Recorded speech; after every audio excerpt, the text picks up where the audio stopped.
Hey guys, PIEGUYRULZ here, and welcome to the recast. This week we have MonstersReview here. Say hi, Monsters. That was my awful Kenny impression. Yeah, you sounded like... I sounded like somebody being kidnapped and abducted by aliens. Well, alright, and having fair something enough. inserted in my you-know-where. Alright, welcome to the recast. Welcome to the recast, hey. We're here, yay. We are joined by no one. Yeah, it's just the two of us. The boys, the squad, the bros.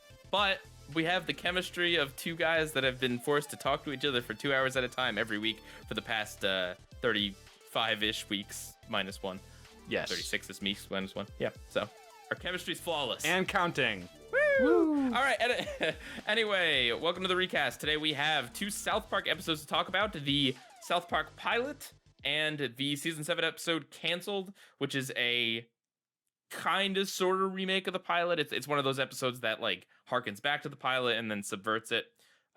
Should be interesting. We don't have a ton of episodes like that. It's kind of like Monkey See Doggy 2, but like they don't reuse animation, so it's not horrendously lazy. Yeah. But we'll get to that. A lot of news this week to offset the fact that last week there basically like was no news. And we have a question asked by a pretty cool guy sitting in a pie tin. So cool. Yep. I call my office chair the pie tin. Really? That's no. I call my office chair my office chair. Okay. All right, fair enough. So we have a Discord. If you would like to be a part of the conversation, Monsters and I maybe have been popping in there a little bit more. If you'd like to chat with us, like to ask us questions, give us some feedback, and talk about the episodes we talk about, please join the Recast server. Again, the link is in the description. Bada bing. We have a correction that the South Park episode we're talking about today is from the season 7 premiere, not 5 or 6. Yeah. I'm kind of surprised you left that in there, like us fumbling around what season that was. You were close. Thanks, Monsters. No problem. All right, thank you. Yep. In regards to our live show that we do roughly once a month, we don't really have a concrete schedule on that yet, but we are going to announce it next week. So keep your ears peeled for that. Yes. Also in other new business, I started doing polls, and we're gonna do this like every week for the episodes we talk about. I'm going to tweet out a Twitter poll, and this one only lasted 24 hours, but I think going forward I'm gonna try to make them a little longer. I just want to make sure they're done by the time our recording's over. Last week's poll, Tale of Two Stands beat out. Now we're only falling apart. And this week's poll, actually, I guess this week's poll I'll reveal at towards the end of the episode. But yeah, if I'll be linking it in the Discord and obviously on my Twitter. So keep an eye out for that if you want to participate and vote for your favorite episode. Yep. Okay, Mr. Reviews. Mr. Horatio Reviews, that is. Right. Well, I mean, you usually don't say like Mr. and then the person's middle name and last name, but all right. Yeah. Okay. Mr. Monsters Szechuan Sauce Horatio Reviews. Yes. Your last name is now Horatio Reviews. Yes. Middle name is Szechuan. What have you seen in the past 24 cycles of the sun? That's an interesting way to put it. Wait. Does that make mathematical sense? That'd be the past 24 days, right? What am I? Wait. Listen. Boom. Don't tell me how many times our flat Earth rotates around the sun. All right. I'm gonna drop that science knowledge all over you. That's my nerd impression. So back on track. I didn't watch this in the past week, but I briefly mentioned it because I forgot to talk about it on last week's episode. I watched the first episode of the new Twilight Zone reboot. Oh. It's on YouTube if you want to watch it, the full first episode. It's about 50 minutes long, and the rest of the episodes are being uploaded to CBS's streaming service, CBS All Access, I believe it's called. But anyway, the original Twilight Zone from the late 50s and in the early 60s is honestly one of my favorite shows ever. I just love the writing, all of the plot twists, the really interesting morals and things that you can take away from it, and its social commentary. But with that said, this new episode, it's called The Comedian, and it's basically about this unfunny guy who's a stand-up comic who performs in bars, and he basically kind of makes a deal with the devil to get funny material out of referencing things that he's very close to. But as a result of referencing these things on stage, it causes people to just like hilariously and ridiculously laugh, but they disappear after his act is over. So it kind of touches on the ideas of kind of exploring the cost of fame and that sort of stuff. But I really enjoyed it. The person who plays the protagonist is Kumail Nanjiani. He's been in the media quite a bit, and he was in a really good movie I watched last year or the year before called The Big Sick. But anyway, he was a great leading performer. The score was really great, very percussive, and most importantly, it gave me vibes of the original show, which I really liked. It because I think it does a good job of kind of balancing these new ideas and making it modernized, but at the same time kind of keeping the same atmosphere as the original. So that's what I was going to ask. I've heard nothing at all about this. Is the show in black and white? No. Oh, see, that's... I don't know. It doesn't feel right if it's not. Yeah, I do like it in black and white. I probably would prefer it if it was in black and white because the color really doesn't add anything to it.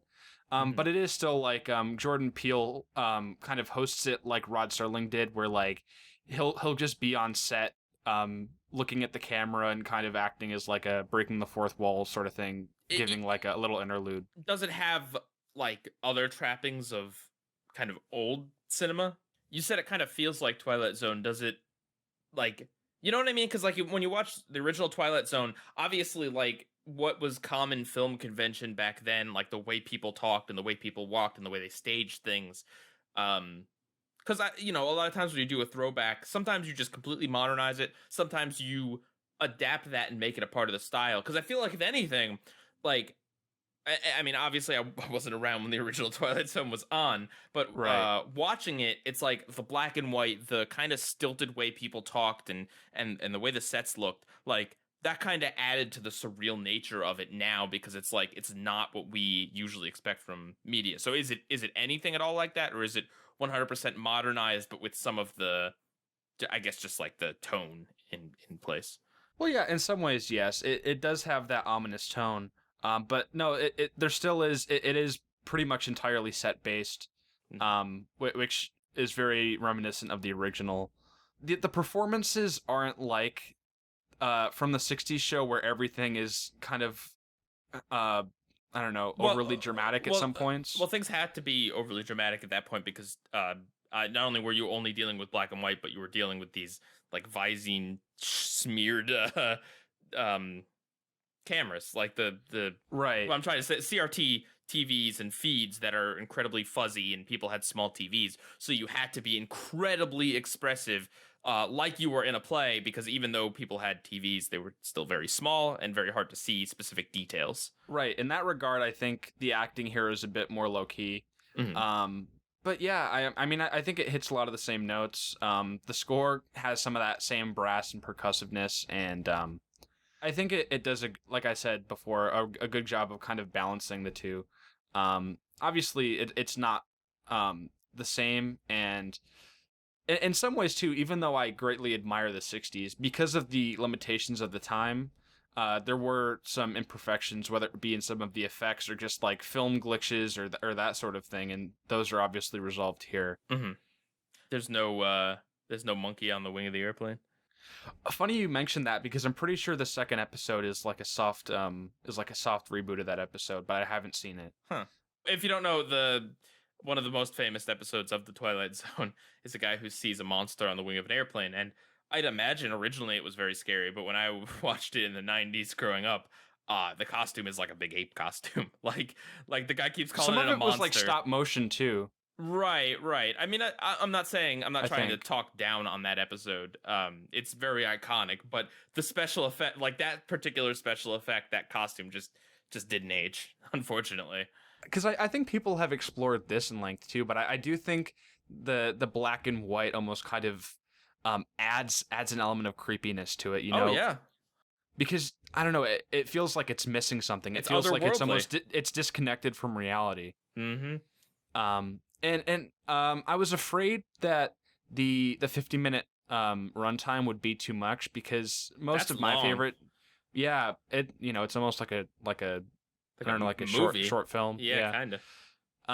Because most of my favorite episodes of the original Twilight Zone are like, I don't know, 22 minutes, and there are some of those episodes that are 60 minutes, but I don't remember them being as good.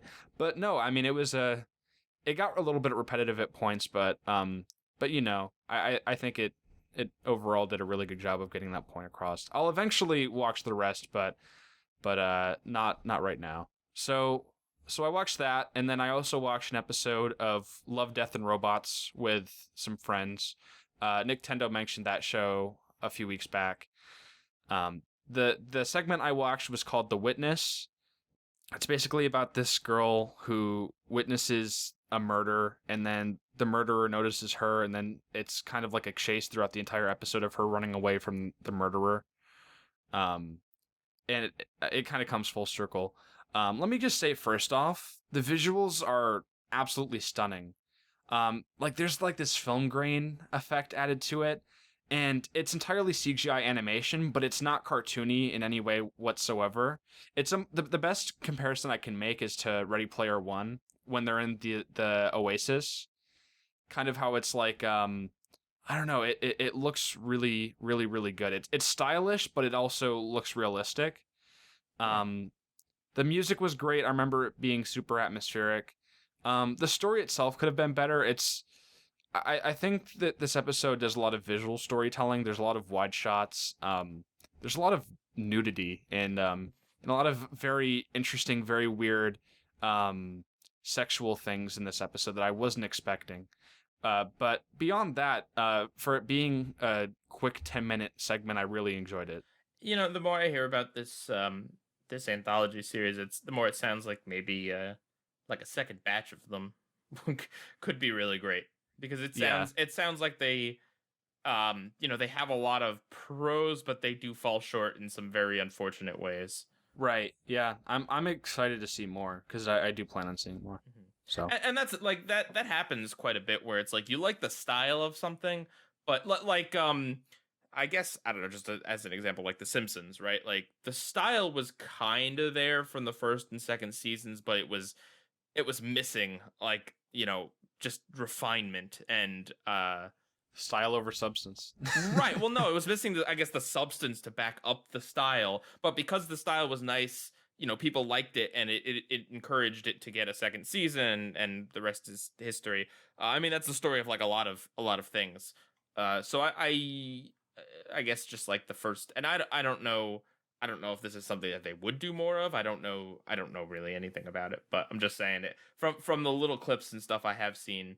It looks interesting, but then I hear people talk about it, and they talk about how a lot of them are really just like not great. Yeah, but I'm optimistic. I'm looking to give more of them a try. That's good. So what'd you watch? So I watched more Static Shock. And Hey. I wanted to talk about it a little more this week, because last week we got a little derailed. But I'm almost done with the third season. So I've seen most of the series at this point. I'm up to the Justice League episode, which I stopped watching, and I'm like, all right, well, I got to finish Batman Beyond, and then I got to start watching Justice League, and then I'll come back to the crossover. Which is, I kind of was like, oh man, I don't really want to go back to Batman Beyond. I want to keep watching Static, but like I like Batman Beyond. I don't know, Static's just really good. And that's, I guess, just my point, is that Static Shock is like, I kind of went into it thinking that it was going to be something that doesn't live up to my nostalgia, or that it was going to be just like another, I don't know, like another Spider-Man clone or another Teen Titans or whatever, like a show that was like good, but maybe, I don't know, didn't live up to like Teen Titans or other shows. But like, no, like it's so rare to see a cartoon that addresses issues with the tact that the show has. I don't even know how to really explain it, other than just the creator, Dwayne McDuffie. He just had a real passion for wanting to bring Static to life, and wanting to essentially like make a black superhero that was a black hero to a lot of kids. Like, um, I don't know. It's I guess it's very difficult to talk about anything related to race these days because it very quickly devolves into assumptions and just bad statements. But like the way Static Shock addresses issues of gang violence and like okay, there's an episode Static goes to Africa and he runs into an African superhero, a Nazi, and there's a Spider-Man reference because of course, but Static has a line of like, you know, I don't feel like I'm a black kid here. I feel like I'm a kid, and it's like that's a line that you just like wouldn't. I don't know. You don't hear too often, and it's like I don't know. I think it was very good that a lot of kids grew up watching this show. I think it's good that I grew up watching the show. I don't want to like wax poetic too much about like the cultural significance of Static Shock, but I do really think that there is something important here. And on top of that, it's still a very, very fun superhero show with crossovers with Batman and all sorts of other things. Like, you know, I'm describing the show through this political lens, but only because I find that to be kind of like unique to Static in that way, the way it covers those issues. But it still has a lot of other fun and weird things about it. So yeah, one of the weird things is that they decided to give the Richie superpowers in the third season. For apparently Richie was like a really popular character.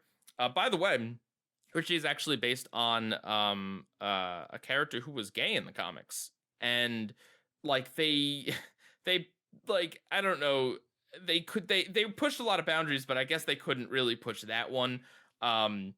But it's kind of interesting that even though Richie is like not really gay in the show, they still were able to kind of sort of sneak in representation for that too. Right. But at any rate, they give him, so he starts like his brain is like overworking him. Like he says like he's thinking a mile a minute and like he's creating all these inventions and stuff. And basically the justification is that when Virgil got home from the Big Bang, when he woke up, he immediately went and saw Richie, and apparently there was enough of the gas on his clothes to rub off on Richie and then not have an effect for like over a year. Which is like it's like the dumbest excuse to give him superpowers, but whatever, fine. It's fine. He's called Gear, and he has he has what are they called? Roller skates, rollerblades. Yeah, he's got jet powered rollerblades and like a green visor. Does he have a supercharged backpack? Turbocharged backpack? Yeah. You know what? He actually does, my friend. He has a backpack called Backpack, and it's like a sentient robot thing that he throws at enemies and can scan and hack. Yeah. So it's like a combination. It's a hybrid between Johnny Test's turbocharged backpack and Dora's backpack. Is Richie an older Johnny Test? Question mark. Hey guys, welcome to Cartoon Conspiracy. No, but it's like it's good. The both Batman crossover episodes are pretty cool. Static uses a lot of hip hop music, and in the Batman crossovers, there's this like really like boppin' mix of the Batman theme and like kind of a more hip hop remix of it. It's really cool. But yeah, it's on the DC streaming service. I think it's on other like iTunes and stuff. But yeah, no, if you've never seen it, and like do yourself a favor and watch the show, because the clips on YouTube, like out of context, there are moments of the show that are kind of like melodramatic and funny, but like in the show, I don't know, the show just handles things better than you'd ever expect based upon looking at those clips. So, you know, it is what it is. We will most definitely be doing a Static Shock recast at some point in the future, in the relatively near future. So, I won't say much else than that. But yeah, Static, pretty cool show. Get hyped. Yeah. Maybe next week I'll be on to Justice League. But the other thing I watched, inspired by you monsters, just before this cast, I watched an episode of King of the Hill. Ha! Actually, I watched 2 episodes, but I watched the first episode, and so the first episode is about this Child Protective Services thinks that like Hank is abusing Bobby through like a bunch of just complete like stupid misunderstandings. And also in the first episode, Hank has like uncontrollable rage, and it's very very clear that this character was originally meant to be like complete parody. Like the first Like a parody of an abusive dad, or a parody of just a guy who blows his stack at everything and anything and everything. Bobby, what are these toilet sounds? Yeah, that man has a medical condition, but but yeah, no, and it's funny too because it's like if you watch the show, you know that Hank he's like incredibly straight-laced through the rest of it. Like he definitely still has like anger issues at times, but in He's the first fairly mellow. yeah, in the first episode he's like cartoonishly like Hulk raging out. Like they draw extra lines on his face and his face gets beat red and he's like, "I'm going to kick your butt." Like he starts yelling at the guy at the hardware I'm gonna store. kick your butt. Bobby. So but it's kind of funny to see that. And then I watched an episode for a few seasons in where and this is I love this side plot. The subplot of the episode is Peggy and Bobby try a charcoal burger and they love it. And so while Hank is off with the A plot, they're like secretly barbecuing with charcoal. Because if you don't know about Hank, he sells propane and propane accessories. They don't do charcoal. He wants they say like propane is the best because it's a clean energy source. Like but yeah, they have this secret love of it, and charcoal of course leaves like a strong smell, so they're very careful to cover it up. And there's even a point in the episode where Peggy gets caught with it and she's like, I thought it was Luann's drugs. I was just holding it for her. Like it's just it's a really funny story and it makes a lot of sense for the characters. Also charcoal is much better than propane. No one can ever convince me otherwise. Charcoal burgers are so good. How about stovetop burgers? Hey, I eat my fair share of those too, but like Yeah. charcoal is a pain in the butt, but no joke, it is like you could taste the smoky flavor. It's good. Yeah, no, that's true. And the A storyline is about it's about Bill falling in love with a I think the ex-congresswoman, some ex-political figure for Texas, and then his horrible ex-wife comes back into his life and he just completely falls for her like a sucker, and it's kind of sad, but it has like a kind of bittersweet ending, and yeah, I definitely liked that episode a lot more than the first one. But the first one definitely has its charms, and it is like funny how just like cartoonishly like Hulk ragey they made Hank. And also like in the first episode, they really play up like Dale like he's working on Hank's car without Hank's knowledge, and he cuts the brake line, and then he just like walks away. Like, the characters are pretty nuts in the first episode. Sounds like it. Yeah. More on that later. Yeah. So that's oh well. Yeah, that's King of the Hill. If you've never seen it, it's look, if you want an adult sitcom, an adult animated sitcom that is not like the traditional Family Guy, Simpsons, bugaboo. You want something a little different, but that's still kind of like that. If you want a better version of Bob's Burgers, check out King of the Hill. It's pretty good. But yeah, if the first like season doesn't click with you, skip to about like season 3 or 4. In particular, I was gonna mention this last week to you, but in particular, episodes Bobby Goes Nuts and Ho Yeah is a good episode. I won't say what it's about, but it's a good episode. Okay, and that's what we watched in the past week. There will probably be a time where I'm not watching DC animated shows, but it's not today.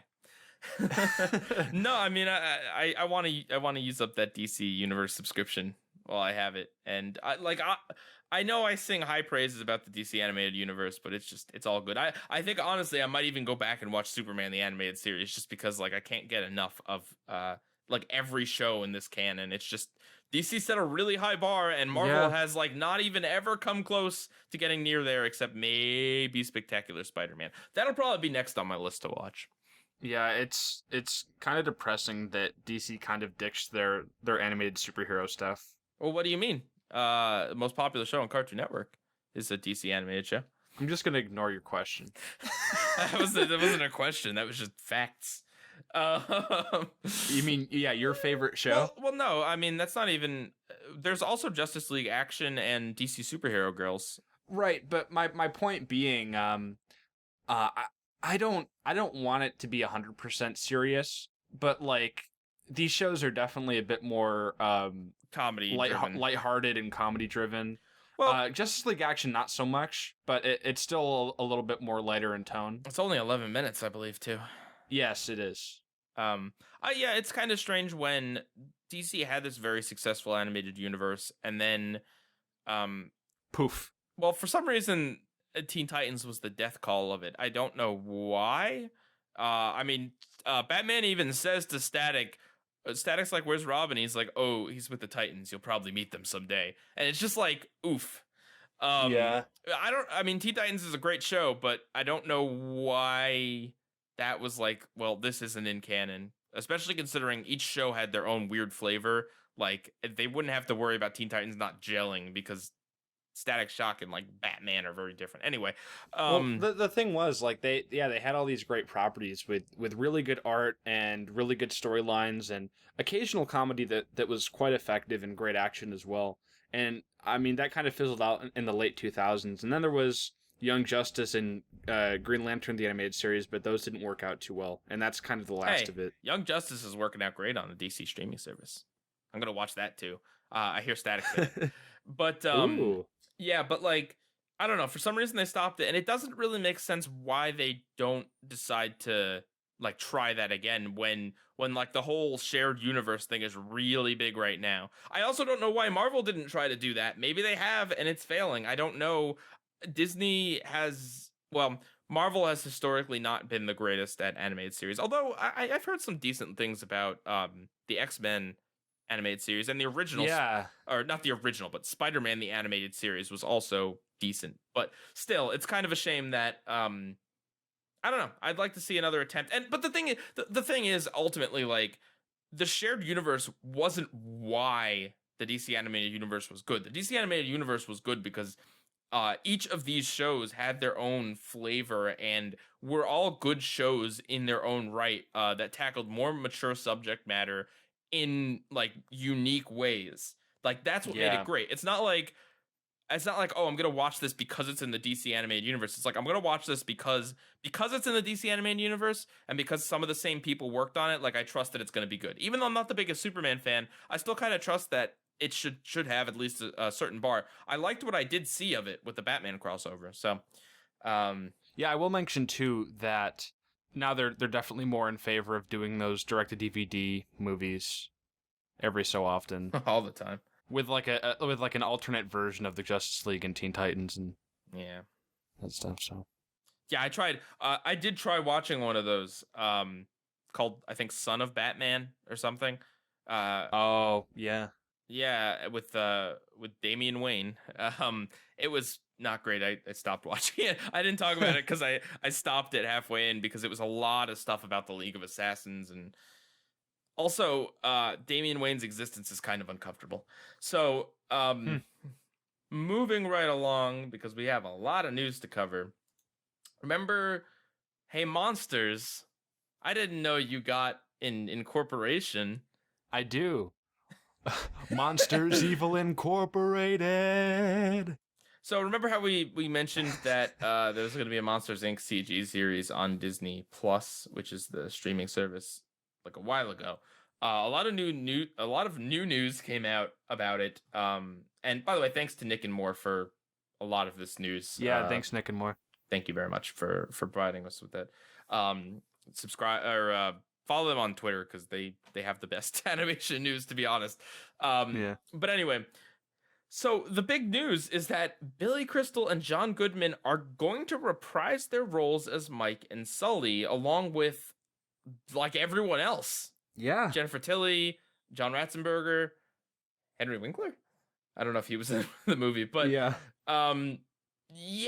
like, And okay, I mean, you might be thinking like, well, just because the voices are there doesn't mean it's going to be good, and that's what that is true. But the fact that they believe in this project enough to pay for these big name actors, John Goodman's, that's he's always an in demand person. Yeah. The fact that they're willing to pay for them shows that they're treating this show with respect. It's not just like, yeah, let's just throw this random cash-in show on the Disney afternoon, like Little Mermaid, the TV show. Sure, whatever, greenlight it. Who cares? What's it about? Who cares? Put it up there. It shows that they do actually care about this property and are trying to do right by it. So if they have the budget to put towards these voice actors, I have a bit of faith that they're also going to put the budget into research development and writing. Yeah. I know, I have to bring this up. With Monsters University, I feel like a lot of the issues with that movie weren't exactly because it was set at a university and it was just different than the whole point of, Monsters having a business. But just kind of stylistically, it didn't really match the first movie. Oh, no, of course. It wasn't as clever.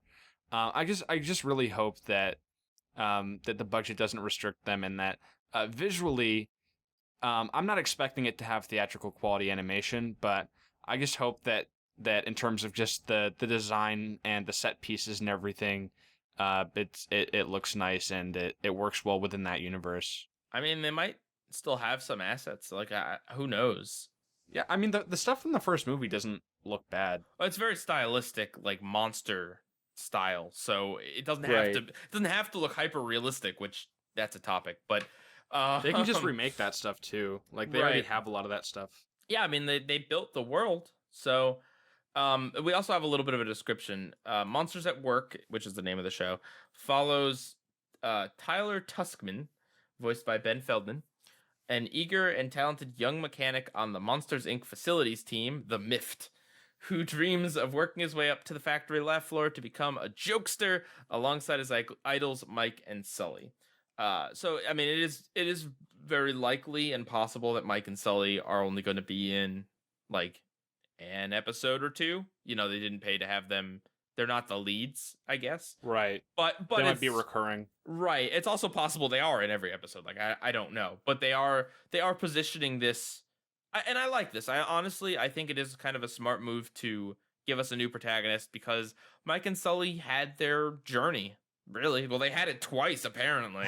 they had their character arc before we even knew they had their character arc. Right. With the prequel. But And that's the thing. Like Mike and Sully are great, but I really do think that the Monsters Inc. universe is very interesting. right, and they just didn't do a great job of expanding it in Monsters University beyond here's what a college looks like, which is very, very similar to our college, but spooky. Ooh. Ooh. So yeah.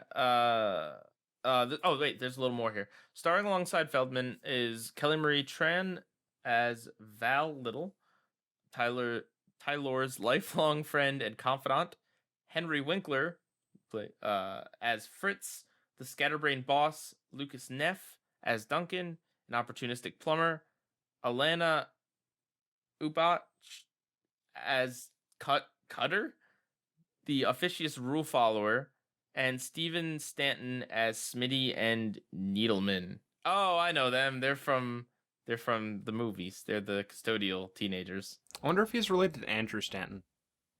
Probably is. And Aisha Tyler's in this. Who's voicing Tyler's mom, Millie Tuskman. Cool stuff. Yeah. So it sounds like they have kind of like a workplace sitcom vibe. A lot of these actors were in sitcoms. I don't know. I'm interested. I mean, I'm getting the Disney streaming service. That's just a fact. I just kind of have to. Yeah, we have to. It's unfortunate, but it's got to happen. I mean, I'm still not even saying it's unfortunate. If they could be a ton of content, I don't mind. I really don't. That's not my issue. My issue is just with not having having everything under their control and not really providing a fair chance for everybody else. Oh, right. I mean, that's fair. I know. It's just everyone talks about like, well, everyone wants their own streaming service, and that is true to an extent that there is a glut of them. But I feel like the Disney one is not going to be the one to complain about because that's going to be the one that has like a lot of really top quality content that people actually want to see. You know what I mean? Like, I don't mind paying for a streaming service if it's stuff I want. And people complain about Disney taking stuff off Netflix, but like, if it means that the Disney streaming app is going to have like all their library instead of Netflix is always rotating like Disney movies, I kind of see that as a plus personally, but not. And that's the thing too. I don't know if Netflix's originals can really like they've invested so billions and billions of dollars into their originals to try to make a library of their own, but even still, I don't think that stands even a close chance to what Disney has. No, I really would like them to put BoJack on Blu-ray. BoJack's had no home release outside of Netflix because I think they know. I think Netflix knows that me personally cannot leave my Netflix subscription because I am forever tied to that horse. Okay, so moving right along.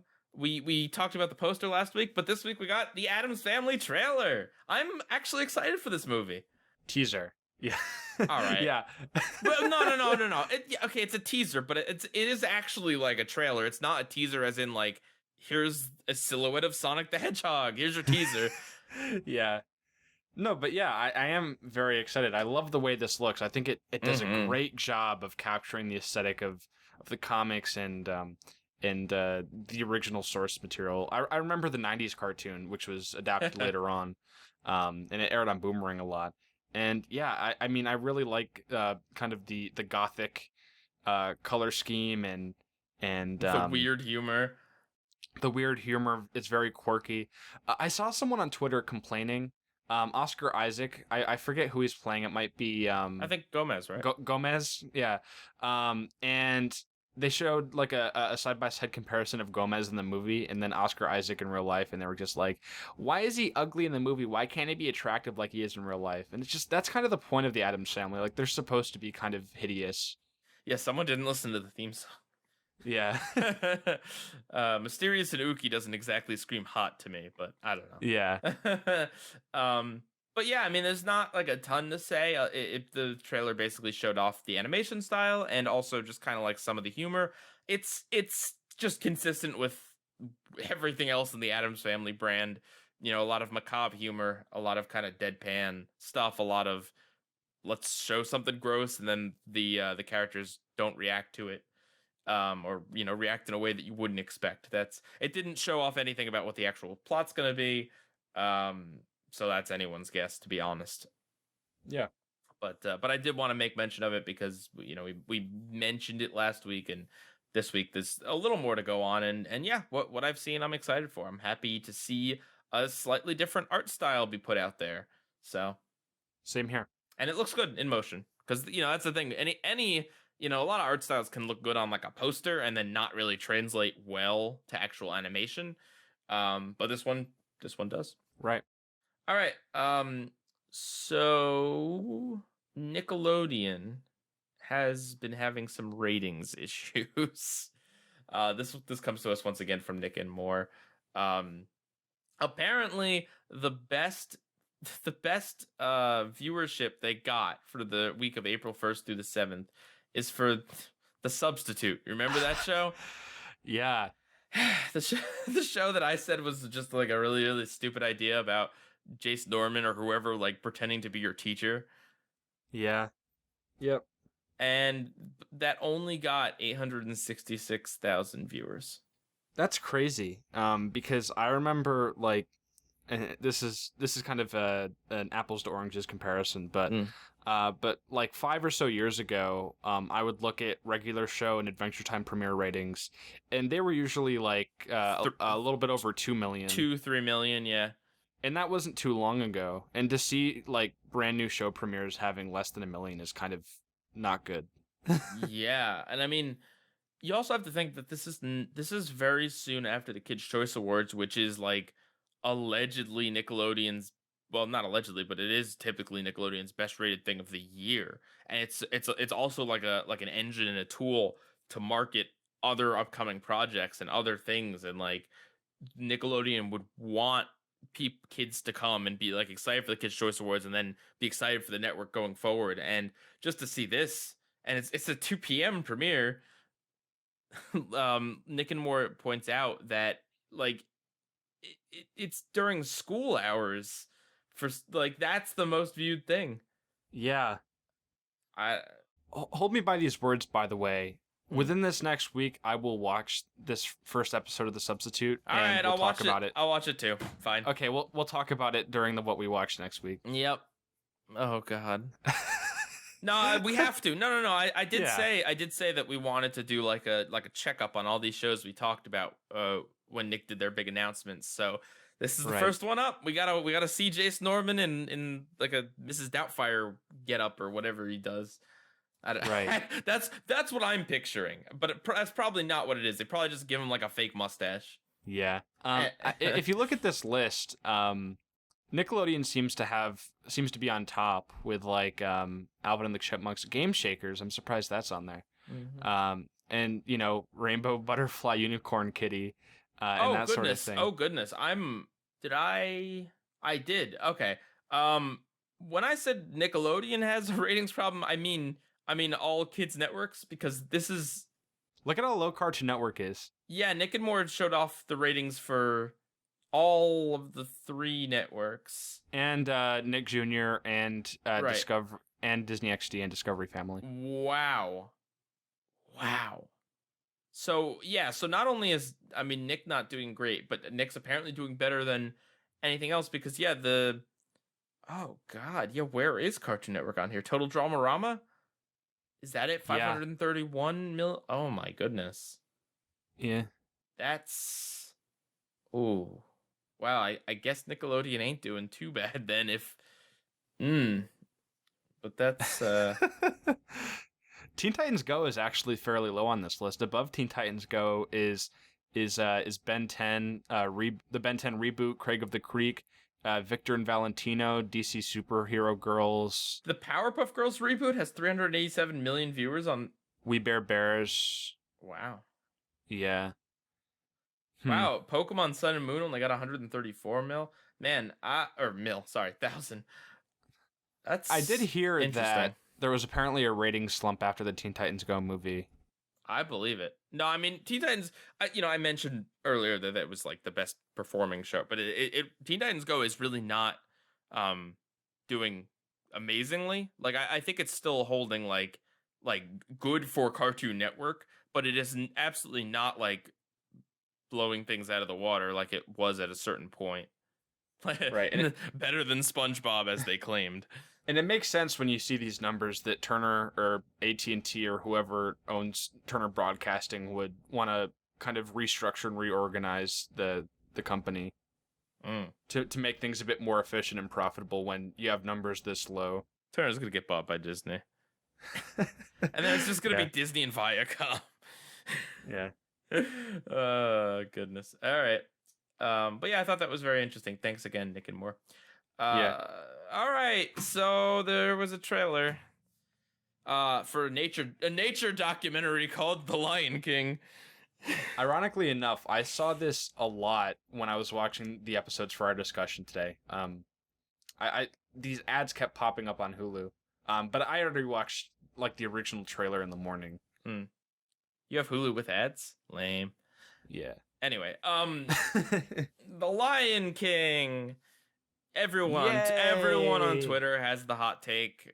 It's not even a hot take. It's just I don't know. I don't want to dwell on this because again, I feel like everyone in our sphere has been hammering it in, but it is true that it's just not expressive. It's realistic to the point where it is incredibly boring to look at. Yeah, it's not as expressive. It's not as colorful. In some ways, it's shot for shot, except so remember that sequence where it's like Timon, Pumbaa, and Simba walking the age up sequence. Yeah, they did that shot for shot, except they're moving left to right and kind of almost dancing in the animated version. They're just straight up walking in this one. Yeah, Pumbaa looks like he's struggling to make his steps there. No, yeah, yeah. This is the worst possible. Not the worst possible thing they could do, but I mean, I kind of think it is the worst possible thing they could do with the Lion King in the sense that it's just baffling because it is shot for shot in at least according to the trailer. Everything in the trailer was a scene in the Lion King. So they're adding, so it looks like, and again, this is just from what we've seen, it looks like they're doing nothing at all to tweak it or add to it or give it its own style. But at the same time, not only are they just like shamelessly ripping it off, but they're actively taking out animation and personality and like what? But it's gonna make a lot of money. Yeah, especially with the A-list celebrity voice cast. Which I mean, I do like some of the voice actors that'll be in this, like Donald Glover and John Oliver and Eric Andre. One thing I wanted to mention is I didn't think, I mean, you know, First Judgment, they didn't really show too much of him, but I didn't think Scar was menacing at all in that shot that they had of him. When you look at Scar in the animated version, he's all, he has such a menacing look to him. He has kind of that eyeliner, a very deceiving look. He has the dark mane. He's just like a dark lion. He has, I don't know, what do you call it? A scar? And he might in the like live action version, in the CG version, but I don't know. I can't even see it because it's all just like the colors are dark and washed out, and not washed out, but just like dark and not contrasty. Like I don't know. It just kind of, it looks not good. Don't look good. I mean, no likey. And one of the best things about Scar 2 was his performance by Jeremy Irons, who will not be reprising his role in this movie. Yeah. I don't know, man. What are they going to do for the music numbers? The exact same thing except re-recorded versions. I guarantee it. No. Like, but how can they not? No. But what I mean like visually, because if you remember, in the Lion King singing and stuff. Yeah, I mean these animals have to sing, and also in the Lion King, like the most expressive and crazy parts of it were the animated sequences. The Circle of Life had a lot of, you know, kind of big motion with all these animals. It was How are they going to do the just can't wait to be king sequence? Well, that's what I was getting to. Like that crazy sequence where they change the colors and they have all the animals like acting not like animals, you know, like how are they going to do that? If they want to shot for shot it, it's going to look bad with the designs they have. And if they're not going to shot for shot it, they're probably going to do something worse. It's probably just going to be, I don't know, maybe they'll make it into like a sad solo song that he just sings to himself. Dude, I don't know. There's definitely going to be newer songs. I know that for a fact. And they might make these newer songs a bit more low key to accommodate to the more serious and realistic tone that they have. I would imagine kids are going to be bored out of their mind with this movie. Well, the thing is too, I don't believe the first the Jungle Book remake was exactly made like it's more of a family movie, I'd say, than a kids movie, because I did hear that there was some fairly serious stuff that went on in it. Right. Well, so that's another thing too. I don't know if you've seen The Lion King, but Mufasa kind of gets brutally murdered. And yeah, it's pretty trampled by wildebeest. Right, and it's kind of brutal. I mean, it's pretty brutal in the animated version, but now you're going to take super realistic looking animals and then show the kids like that? Like, how are they going to do that? What you know what I'm saying? I don't know. It's just like, where's the upside to making this hyper realistic? I know I was initially impressed by the first trailer, and I still am impressed that they are technically able to do this, but just from an artistic standpoint, I don't know. I don't have any positive words to say on it. I like the technology, but they need to use it towards something else and not ripping off an already fantastic animated movie. Yeah, it feels like a tech demo that, like, not like, I don't think you do the whole movie, but I feel like if you want to do a tech demo of your like hyper realistic animal things, like, yeah, shot for shot recreate the Lion King. Like, that's like, I don't know, like a tech demo thing, and they show it off at expos, but you don't make a whole movie out of it. And then I don't know. All right, but let's move on, because again, everyone's talking about this. So, all right, so we have some SpongeBob news for Sponge Out of Water. We have a plot synopsis. SpongeBob and Patrick go on a rescue mission to save Gary, who's been kidnapped by Poseidon and taken to the lost city of Atlantic City. The movie will reveal for the first time our beloved characters as kids met at camp, a magical moment that brings meaning to the true power of true friendship. Okay, first of all, listen. I know I was all about New Jersey with A Tale of Two Stands, but it does not, well, it only slightly excites me that SpongeBob is finally coming to Jersey. No, I like the name Lost City of Atlantic City. I hope it's better than the Lost City of Atlantis in the show. Atlantis Square Panis? Yeah. Yeah. Yeah, that's the one. But yeah, I mean, as I've seen a lot of people saying this is the first SpongeBob movie. If you replace the crown with Gary, kidnapped by Poseidon, like, is this the best you can do? Like why? Mind you, this is coming from the guy that directed Garfield: The Tale of Two Kitties and Alvin and the Chipmunks and Hop. So I'm probably not going to see this movie, to be honest.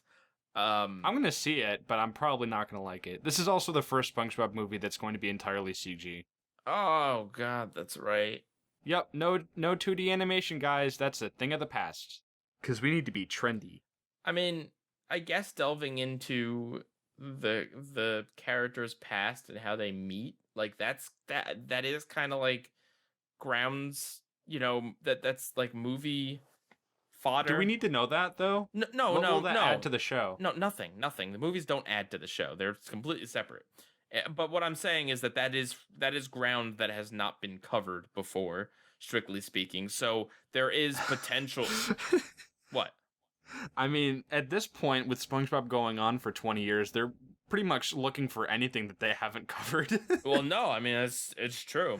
I mean, so that's the upside with that, right? That we've seen like snippets and flashbacks for gags, but we haven't really had, how these characters met, aside from, I guess, how SpongeBob meets Mr. Krabs in the pilot. But the downsides are, I still don't understand this summer camp thing. Like, how could it be summer camp and meeting these characters? Like, why would Squidward be a camp counselor? Like, I don't.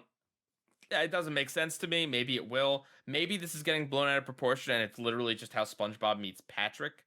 Also, he can't meet Sandy because he already met Sandy in like the second episode or the third episode. Yeah. Don't forget about the episode 2 where they flash back to the original Fry Cook. Right. I mean, there's Mr. Krabs flashback episodes too, but we still haven't seen how some of these characters met. I mean, we also saw SpongeBob and Patrick as babies, but again, I'm willing to write that off as gags if they want to come up with something. But the other downshot is that, like, dude, if you're coming up with an origin story for how these characters meet, it better be good. It better be a good one. Like, yeah. if you're gonna, I guess, like, forge canon, even if the show doesn't have continuity or canon, you're still kind of forging it here, so it better be good. Yeah. Apparently they showed a snippet of the movie at the convention where all of this stuff was revealed. Yeah. And yeah, Hillenburg will receive a, in memoriam kind of credit.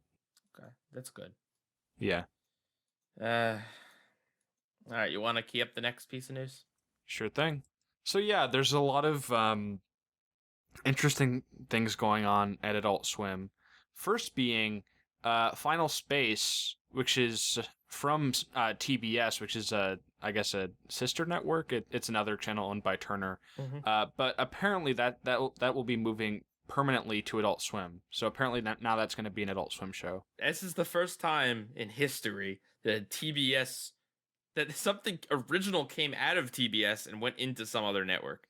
Yeah, TBS doesn't seem to be a very popular channel. That's like a joke, by the way. That's not. I don't know that that's actually true. Well, no, it's not that TBS isn't a popular channel. It's just that it's a channel. It's a receptacle for reruns of. No, that's exactly it. Like, I'm pretty sure the most the shows on TBS with the highest ratings are like reruns of Friends and like right.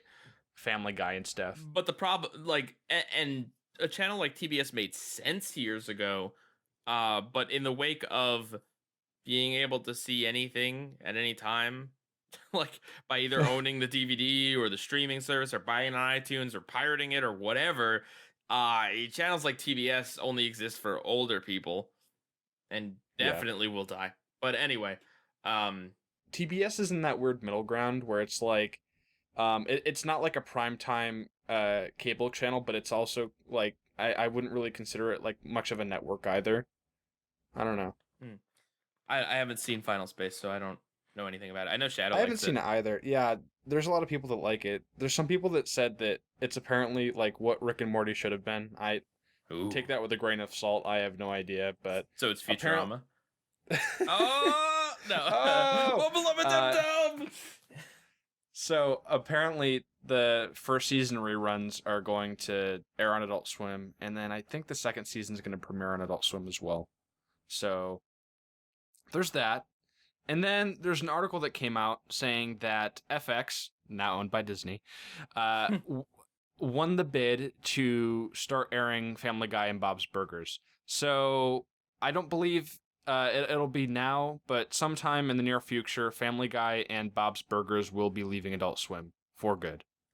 Adult Swim can't seem to hold on to that like lead-in, not quite super adult show. Because that's always been Adult Swim's MO, is that whatever they air in that first hour block that they have, it'll either be something like Futurama, King of the Hill, Bob's Burgers, where it's it's like adult animation, but it's not super raunchy adult animation. They try to put a lead in, and for some reason the show that they always put there kind of gets poached. Well, not for some reason, but because it increases popularity, because it introduces kids to a show that they may not have seen before, and it also it's just airing in a time and a place that people will see, so it increases popularity, and then they get sniped off to other networks that can pay more for the rights or originally own the rights or whatever, what have you. Right. So apparently next week, Family Guy reruns are going to start airing on FFX or FXX. They've already started airing on Freeform, which is like ABC Family. And for I believe the time being, Adult Swim still has access to the older seasons of Family Guy. But by 2021, they'll be completely gone.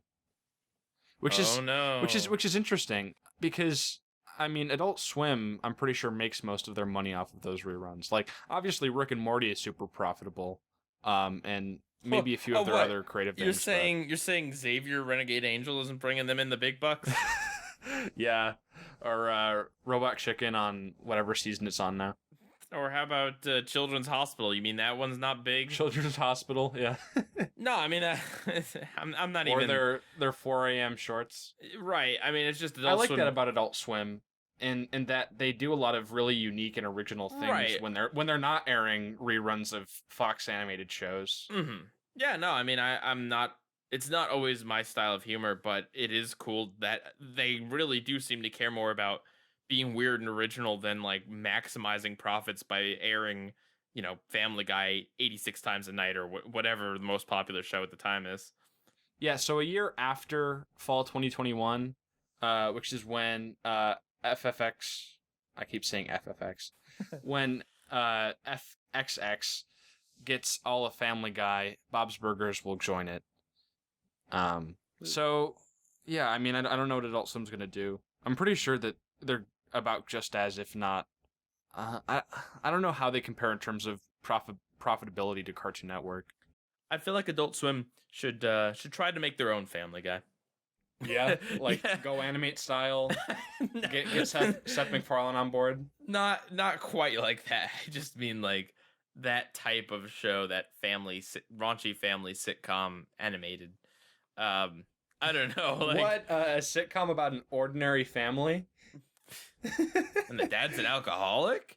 No. What? I don't know. Maybe they should make their own. Yeah, I mean, they might have better chance keeping it on their network. Because the thing with Adult Swim's original programming too is at least the not low budget stuff. So like Rick and Morty and Venture Bros, they air and they do really well, and they're super visually interesting, and there's a lot of effort that goes into them. But they go on these so long extended hiatuses for like months to years. Yeah. Rick and Morty is infamously has super long hiatuses in between seasons. Yeah, and it's like and that's not very sustainable. It's like 17 seasons that are going to take the next like 80 years to air. Yeah, Rick and Morty are renewed for 80 episodes. How long is that going to take? When Rick said 100 years Rick and Morty, he in the first episode he was not. That is not joking. That is not hyperbole. Yeah. This is going to be the Szechuan sauce dynasty. All right. Let's move on to the question of the week, shall we? I want my Szechuan sauce, but I'll move on to the question. Okay. So I decided to ask a question this week because I do that sometimes. And my question is, dear Recast, what differentiates comic book adaptations from the glut of reboots and remakes that you guys seem to look down on so much? Why is it that some of your favorite content, movie-wise, seems to be what is ostensibly like rehashed? Love Pieguy. Name and address withheld. Monsters, you go first, so I don't sound like I'm just answering my own question immediately. Well, I think this is more common sense than anything else, but really, I mean, comics are art on paper, and you flip through it, and there's nothing really,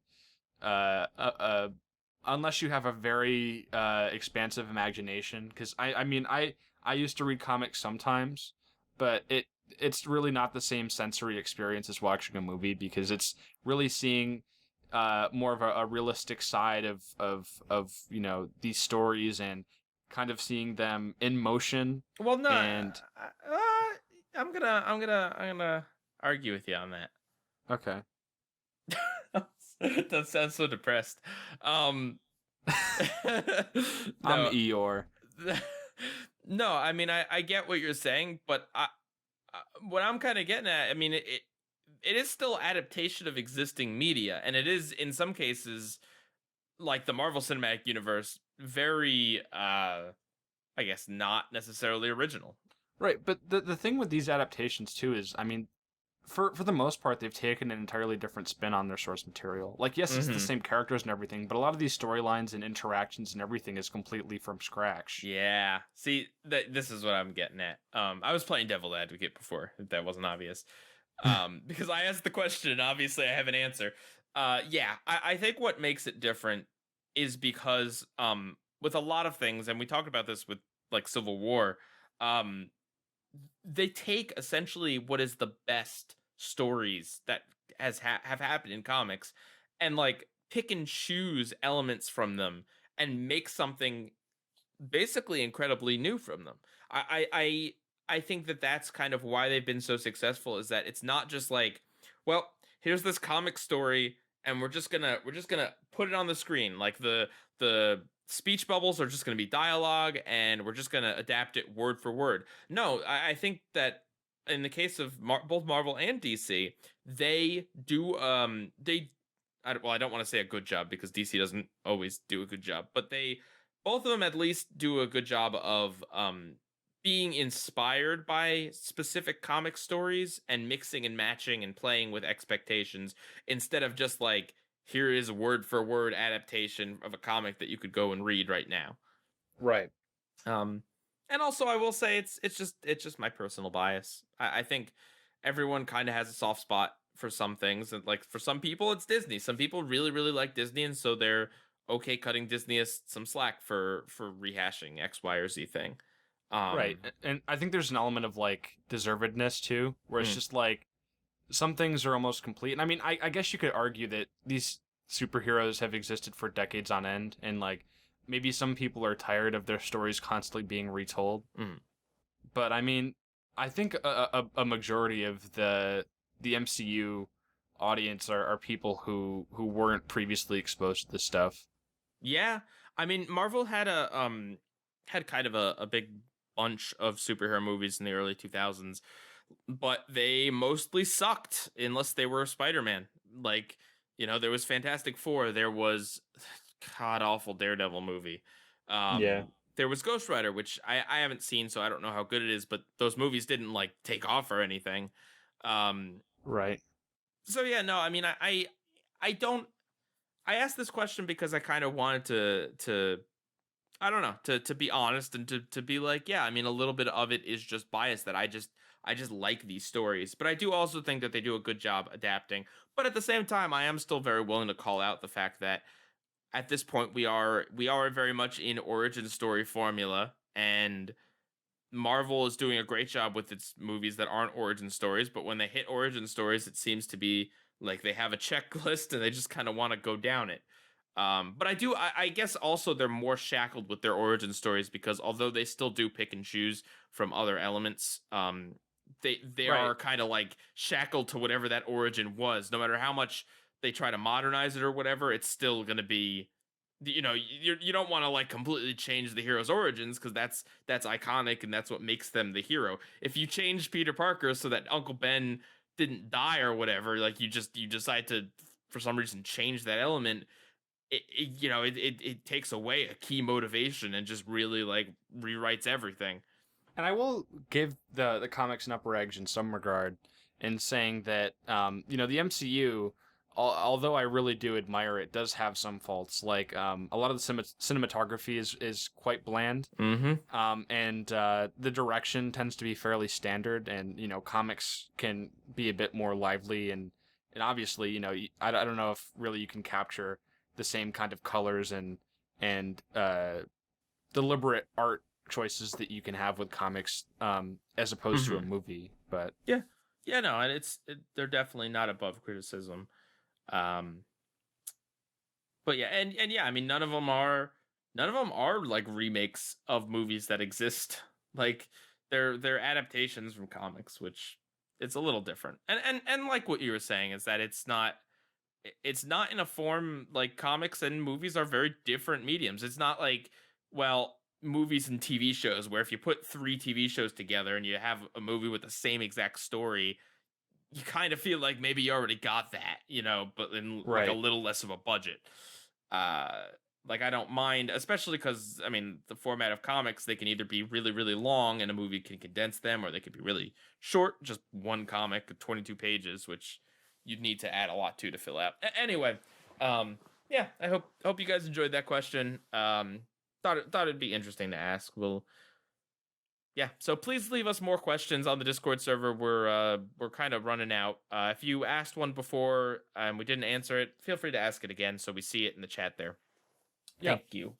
Next week on the recast, we are going to be going back to Adventure Time. There's kind of like a lot of good options for recast with Adventure Time because there's a lot of things that are kind of like similar to other things in the show. There's dungeon episodes. There's kind of like Mind Screw episodes. There's a number of those from King Worm to like Hoots. There's like a few different ones, but I decided to pick the option that involves watching the best possible episodes. So we are going to be watching Simon and Marcy and I Remember You.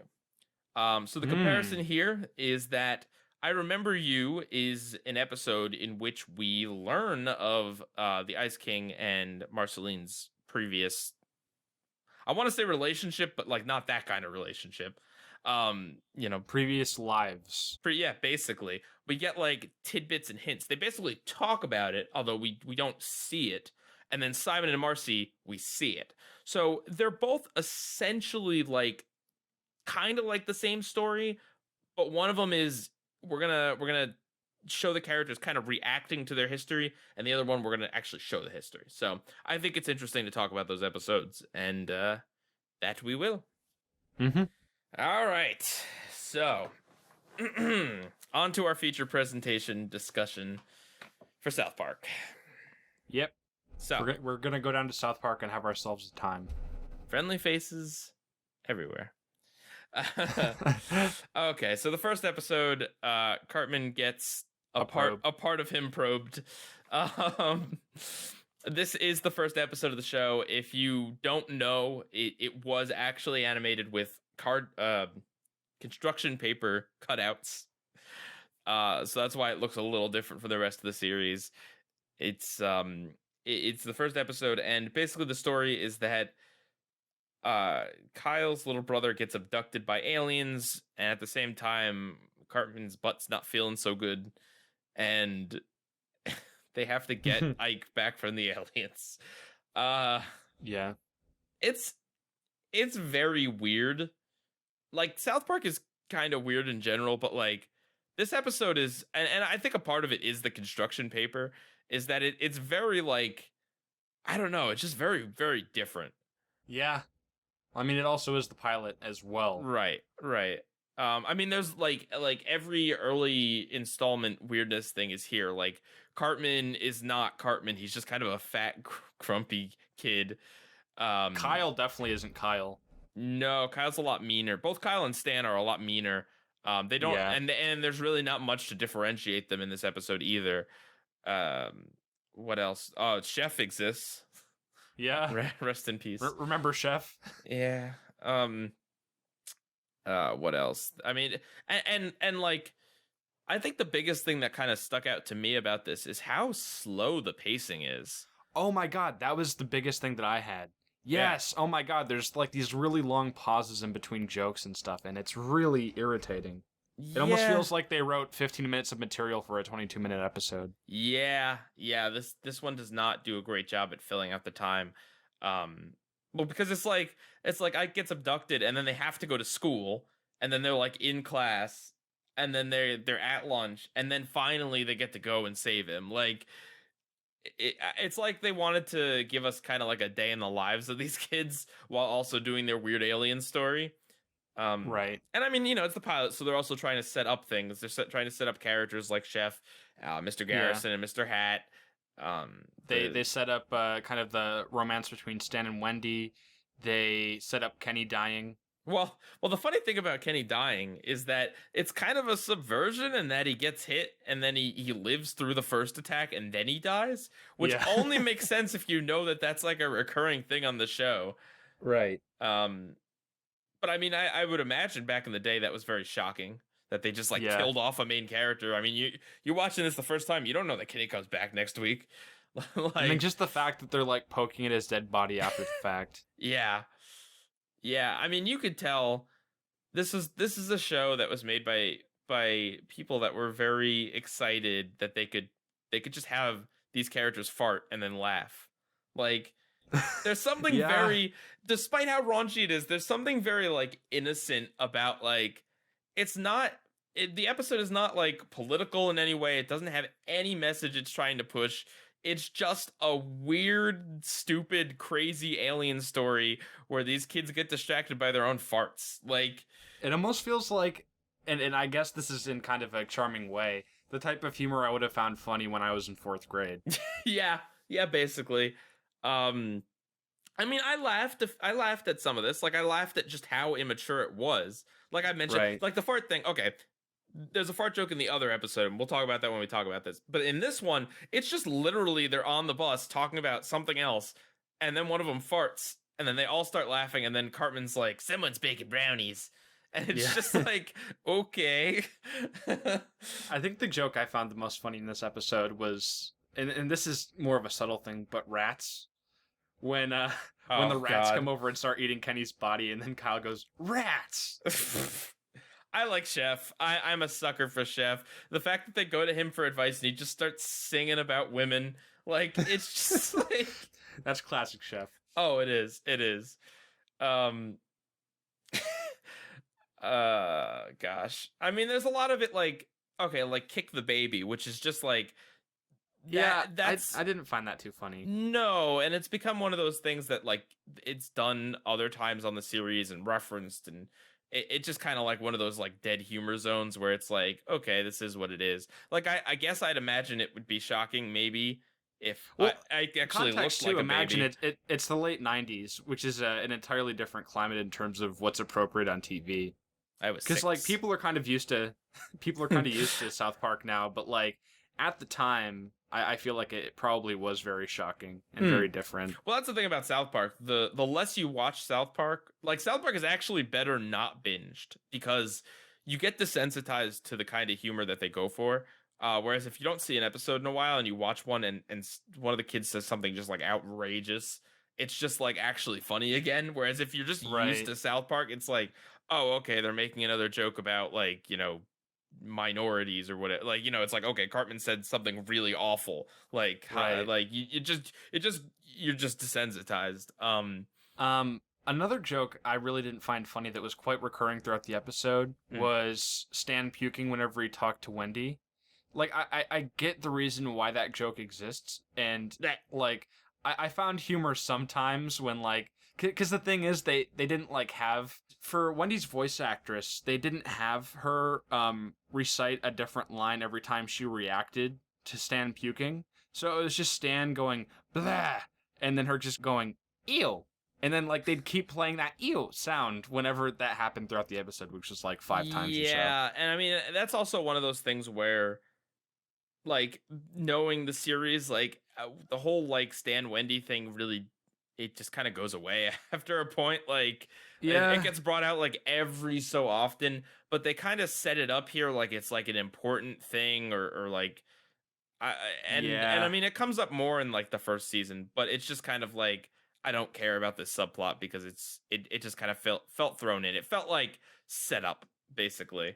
Yeah. Instead of being its own full story. And I mean, like, the whole story of this episode is kind of just like a random events plot, really.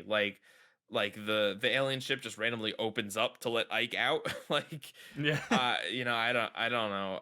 The aliens are here because of cows, because they want to befriend cows. Like, it works because South Park is just so nonsensical and weird, but I'm not gonna say it's like a great story or amazing storytelling. It's like passable because of kind of what they're going for. They're going for just the weirdness and the craziness and the reactions to puking and everything. That's exactly it. It's the shock. Mm-hmm. But I'm not gonna say I really like enjoyed going back to this episode, but I don't really know how to put this episode, but it feels very quaint, I guess is the word for it, in that it's kind of cute to see how simple South Park started off, and there are like the occasional good jokes, like with Chef, and it's always like kind of cool to see where the series started out, and I mean, and the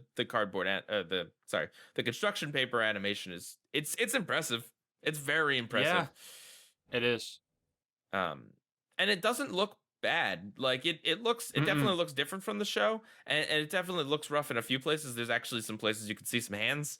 But it's actually pretty good for their like first time doing a 22-minute thing. Yeah, I am glad, however, that they switched over to digital fairly early on, because later on, once technology improved, they later remastered a lot of those files into 16:9. So you'll find that even like a lot of first and second season episodes are in 16:9 HD. Yeah, which is really nice. Whereas this was still 4:3 in low res. Mm-hmm. Yeah, how'd you feel about Cartman in this episode? Yeah, definitely not. He possessed some of the same qualities in that he was just kind of a brat. Yeah.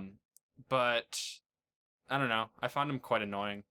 Yeah, I mean, he keeps insisting that it's a dream, which, like, okay, that makes sense, but like, I don't know. He keeps saying that, like, they keep saying to protect his ego. Yeah, right. They keep saying like, oh well, we got to go rescue Ike, and he's like, there's no aliens, guys. But yeah, like I don't know. It's usually Cartman has like a really despite the fact that he's kind of a loser, usually either a really funny or I don't know, interesting edge to him. Well, you would never guess that Cartman's the breakout character from this episode. Yeah, not at all. I mean, you'd maybe guess Chef, like, other early installment weirdness is Mr. Hat with Mr. Garrison. That was dropped. Yeah.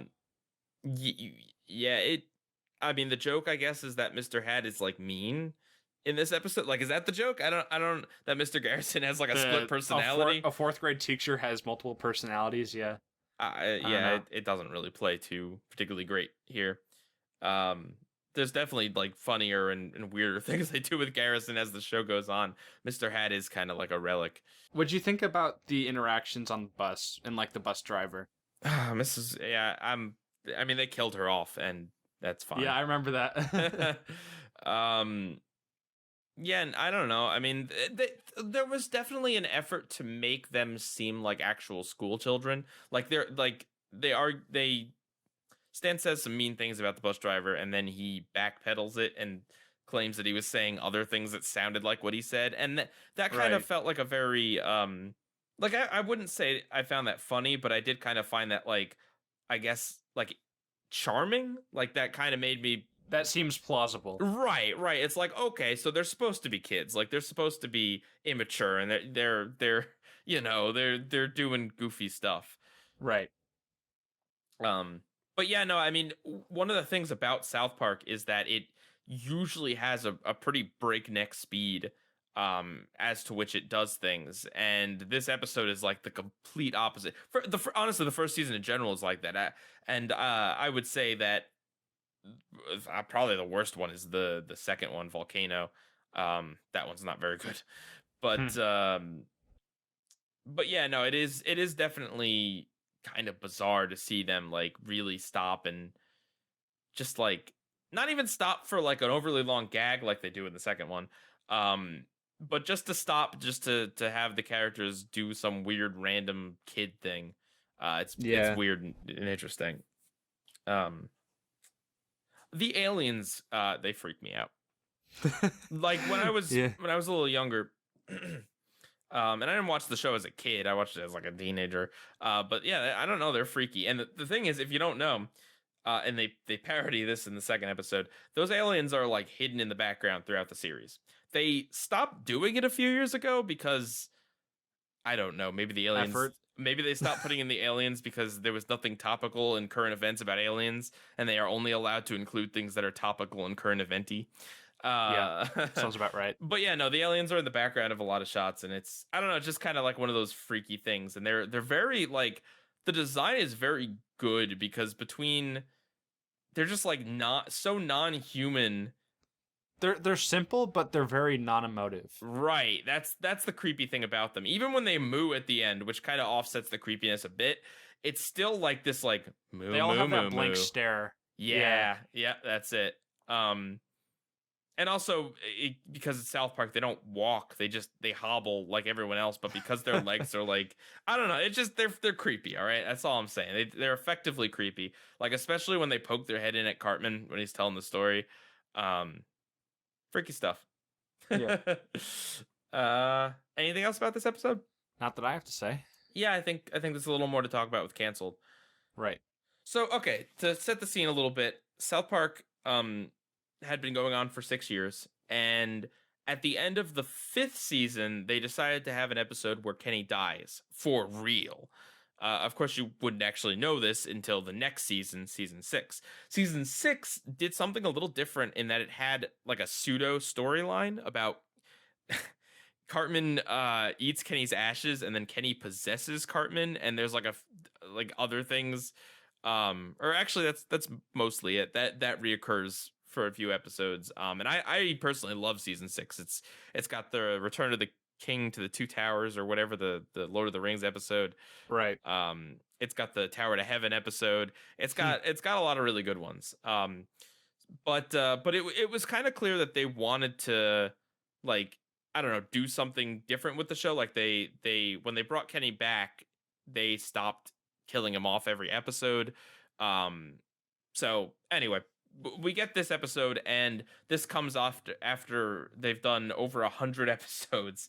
So they come up with one called Canceled, and the plot of it is that the characters basically go through the very beginning events of Cartman Gets Probed, and they realize that they're in a repeat, and then they go off with the aliens and only discover that the reason that Cartman has an antenna in his butt is because Earth is a reality show for aliens, and they accidentally get the show canceled. Yep. And then they got to save it. So, very meta. Well, yeah, very meta. I mean, could be more meta, but pretty meta. There's definitely like dialogue in it about like, oh, once a show has over 100 episodes, it's just stale. There's no point in continuing it after that point. Right. Yeah. So there really is kind of two parts to this episode. There's the first chunk of it, which is like kind of like a remix of the first episode. And then there's the latter half where they're off in space having crazy times with the aliens. Yeah, and the B plot with the scientists. Right. Yeah, I don't know about you, Monsters, but like I think they really did a great job of reimagining that first episode. Like they took everything that was in it and kind of like made it crazier. Like they take Cartman to a proctologist.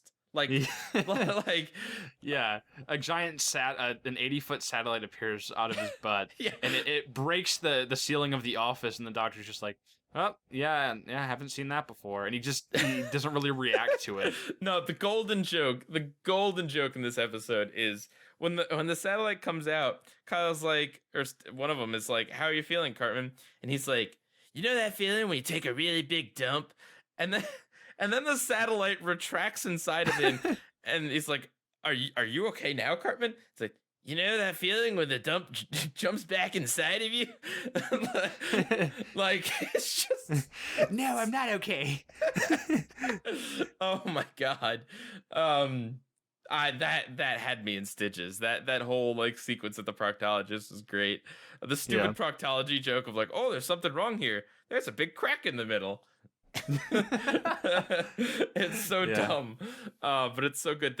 So as I mentioned, they kind of redo the fart gag here, but it's instead of just them randomly farting on the bus, now Cartman wants Kyle to poke his butt to get the satellite to come out, and of course Cartman farts in Kyle's face about like 7 times. And it's one of those things where it is an overly long gag, and I don't know. It's like Chef says. It starts off funny, and then there's a point at which it's like, all right, come on, get on with it. But then there's another point at which it just kind of becomes funny again. Yeah. And I think that's a real like understanding of comedy, more so than like, haha, we're gonna laugh at the fart. It's like they're playing with expectations, and it's just like a lot more. It really shows that they've learned a lot since the first episode. And how to tell jokes. What My favorite else? jokes were from the scientist. Oh, the Jeff Goldblum? Yeah. He has like these really idiosyncratic thinking patterns. Well, it's a parody of like, because like in movies, when people are trying to figure something out, oftentimes it'll be like unrelated things that make it click. Yeah, they just make these really odd correlations that lead to like the ultimate thing that they're looking for. Yeah, and there's some pretty crazy ones in there. What else? Actually, something both episodes have is celebrity references that Pieguy doesn't understand. Yeah, yep, me neither.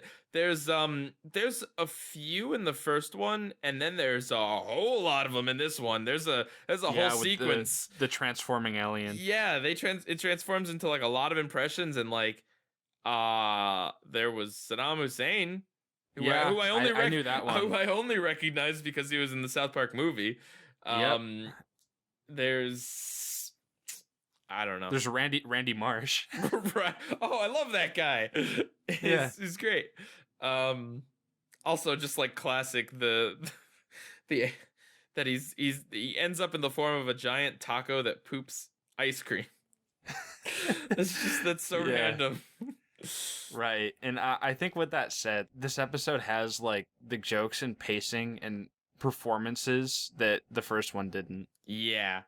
And the animation. I mean, I know I said I liked the cutouts, and I do, but like it's kind of crazy how far they came in only a few seasons, because it looks like it could have happened this season. Yeah, some of like the animations where it's like the handheld kind of like point of view shot of the aliens and like the aliens landing down and breaking through glass and stuff.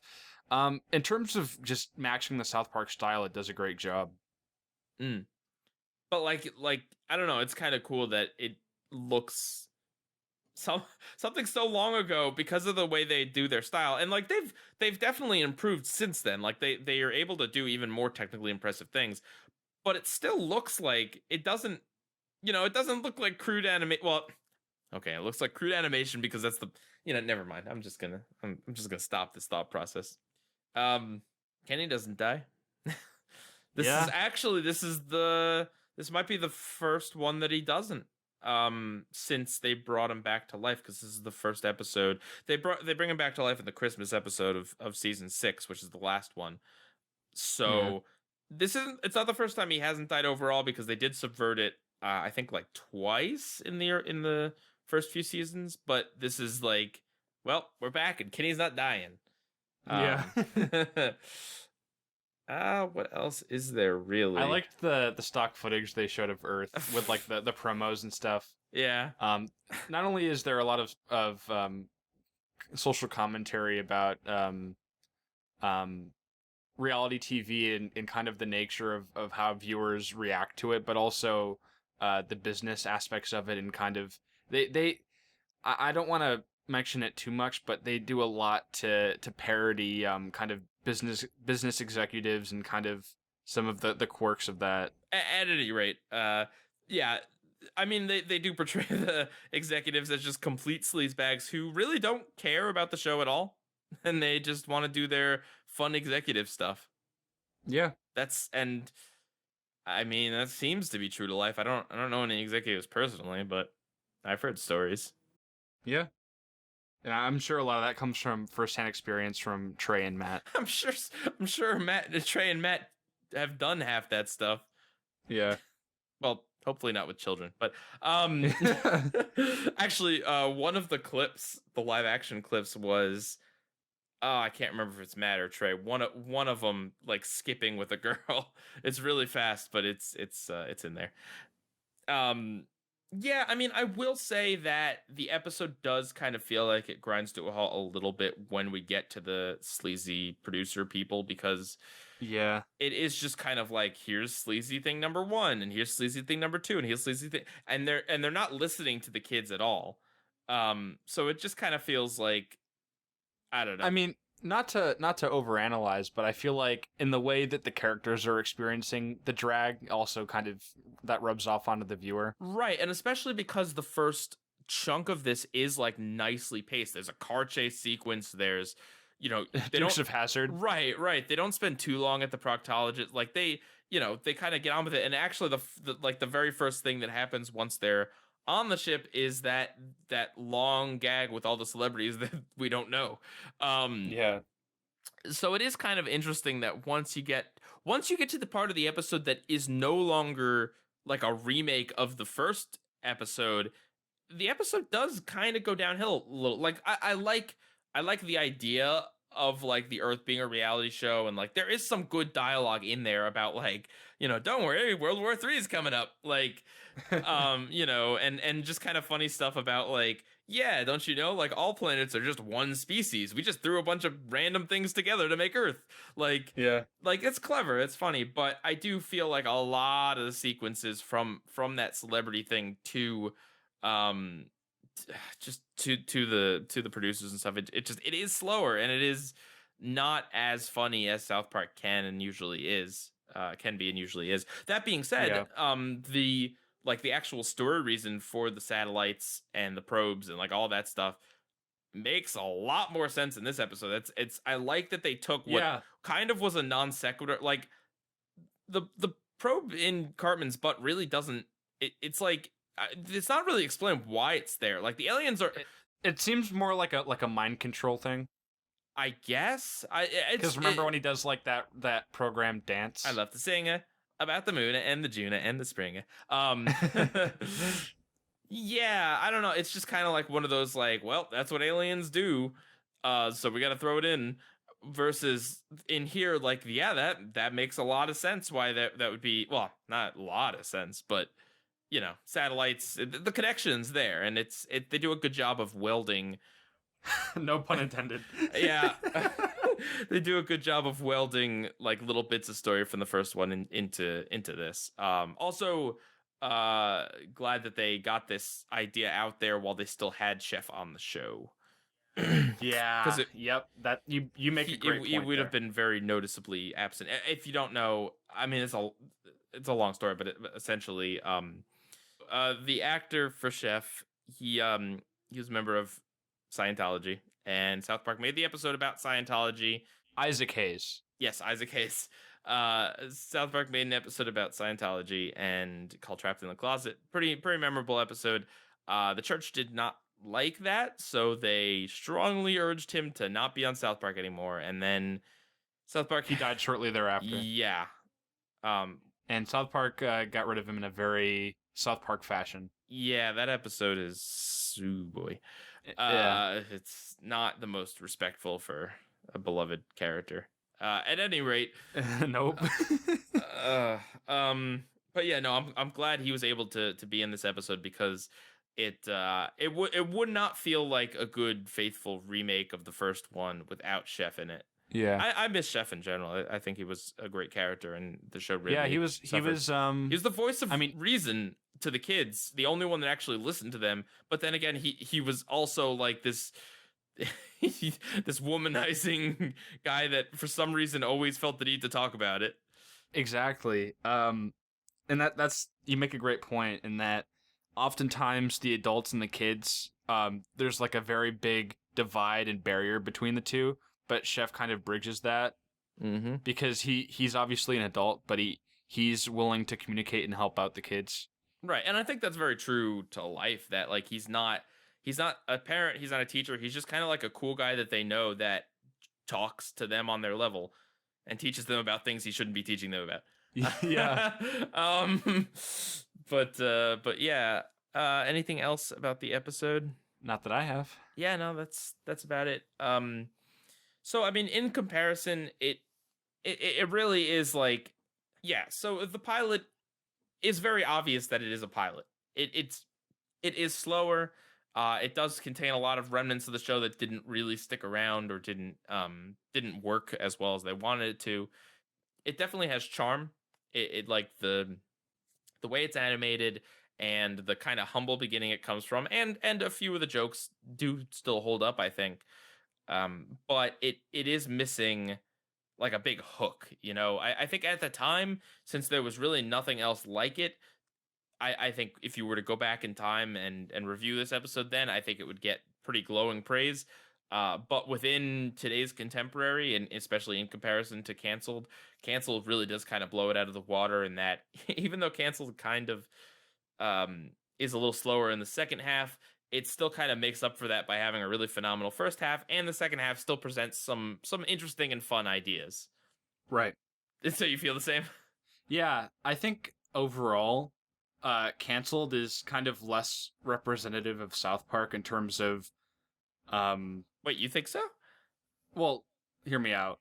In terms of the locations and characters, and that pretty much most of the episode takes place away from the town of South Park, and really the only characters or main characters that we see are the boys and then Chef. Well, the funny thing about that is that they do have a line in the episode about like, oh yeah, once the show goes on for too long, they start using, what is it? It's like they start using outlandish situations and bizarre like they have a line about that specifically, that they're in a very weird situation. Right, because they got to shake it up after a while. Yeah. But yeah, I mean, besides that, I think everything else is there and much more representative than the pilot. The humor, the social commentary, the pop culture references, the animation, it's all there. Yeah, I mean, that's actually a good point there, that the social commentary. So the first episode doesn't have any of it. I mean, Kyle tries to pull out the speech about like brothers are great, but even that is like kind of a joke, like in and of itself, because nothing taught him that. Like it's just, he just wanted his brother back. Also, maybe the fact that the aliens find cows more intelligent than humans.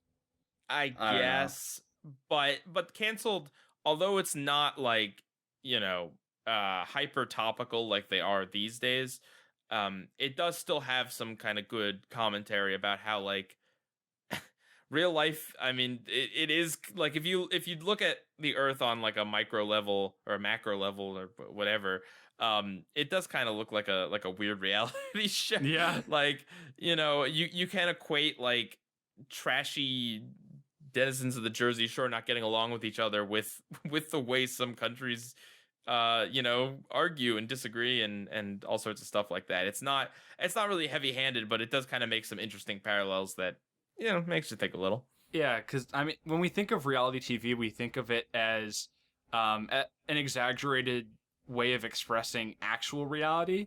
But there's many instances in which reality seems like weirder than it actually should be. Right. Yeah.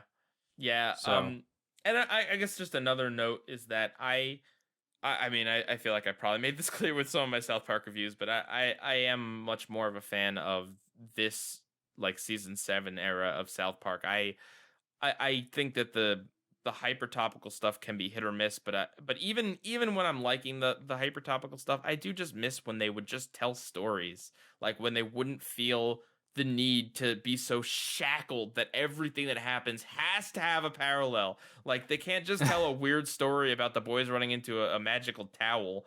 You know, like they can't do that anymore. Everything has to be. they about tell what's stories going all on. right over the span of an entire season. Oh, don't you even start with me on that. Um, all right, so yeah, I think we both agreed that canceled wins out here. So now Yes, on to sir. some community stuff. First of all, that poll that I took. Let's see what the viewers said. So canceled won 62% to 38%. That's not a huge blowout. That's pretty good. That's pretty fair. We had 218 votes, which is not terrible for a 24-hour quiz. Right. Monsters, would you like to share some of the viewer comments on the Discord? Sure thing. So, Employee a Million says, which one do I prefer? Cancelled by a country mile. Probed makes it very clear it's the pilot episode of a show whose first season hasn't aged well. By season 7, they were funnier, raunchier, and more conscious. That is a good point. They are more raunchy in season 7. Yeah. Definitely. Like I mean the thing is with, and I guess like here's the thing. In and they make fun of this in the opening dialogue where in the original they call Ike a word, and in the remake they call Ike several words that are definitely more vulgar. And yes. that's the thing. Like the pilot is kind of vulgar, but it's like kind of cute at like, oh, okay, vomit, like that's the extremes for you guys then, because the extremes now are like crazy gore and other horrific bodily fluids and Right. you know what I mean? I feel like at some points too with the name calling, kind of going back to my point about like kind of being representative of kids. Like I remember when I was that age, there were kids that would swear all the time on the bus, not because it made sense in the context of what they were saying, but just because they wanted to sound cool. Mm-hmm. They probably grew up watching Family Guy. At me next time, Pieguy. No, listen. Oh, okay, never mind. That's a conversation for another time. Thanks for your comment. Yeah, thanks. Lukerbomb12 says, I love South Park, but I don't particularly love either episode here. Obviously, the pilot is the pilot, so it's pretty raw. Obviously, the show got better. But as for Cancelled, I found the pacing of that episode to be pretty bad. It had a good setup, but it didn't get to its main plot with the intergalactic TV network until, like, more than halfway through it. They kind of took forever deciphering the message, and I don't really remember anything being that memorably funny. Not sure if I'm in the minority, and I wouldn't call it a bad episode, but I'm personally just not a fan. That's fair. I mean, I would not say Canceled is like in the upper echelon of South Park episodes. I think it's notable because it does kind of like show awareness of like, okay, we've had over 100 episodes, and now we're gonna mix it up and we're gonna acknowledge the first episode. That's also something interesting. I like how Cartman doesn't like remember it, like as if because they were basically like entirely different characters back then. So Yeah. it kind of plays with the idea of like, well, did that really happen? Like in the current canon of the show, like Yeah. But yeah, no, I think that's a fair take. I think I'm a little more favorable to the episode, but it definitely is. It's not a Make Love Not Warcraft or Yeah. you know. Anything like that. Yeah. And then we have one more viewer comment from Kirby Over Yonder, and they say, I'm honestly not that big of a South Park fan. I recognize how much the show did for adult animation, but its style of humor and how heavy-handed it is isn't really for me. Cartman Gets Probed honestly dragged on a lot for me and overall wasn't very interesting. I thought Cancelled was pretty decent. I like how self-aware it is, and the story is actually pretty good, and it got a couple laughs out of me, though there were some jokes that dragged like Cartman farting. That's also all entirely fair. South Park is Right. not a show for everyone. Yeah, that's for sure. Yeah, it's got a very specific style, and I mean, even different eras of South Park are not for everyone. You say. Some eras are for no one. No. Yeah. Come at me, Heidi. No. But yeah, no, South Park's not for everyone, and if you're not a South Park fan, I would not expect either of these episodes to really sway you. Yeah. Particularly.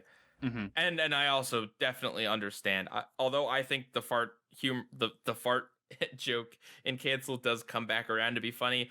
I definitely would not be surprised if a lot of people disagreed on that, because that's a very subjective thing. And again, it's also like, have you seen South Park recently? Like, have you watched a lot of it recently? Because if so, that sort of thing might just be super mundane. Yeah, and like you mentioned previously, neither of these episodes are really grabbers in terms of, if you want more exposure, if you want to get into this show. Watch Good Times with Weapons. That's a good one.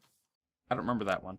That's the one where they play samurai ninjas, and they get a ninja star stuck in Butters' eye, and they have Poor to get him. Butters. They have to get him to help before the parents notice, and it's a really good episode.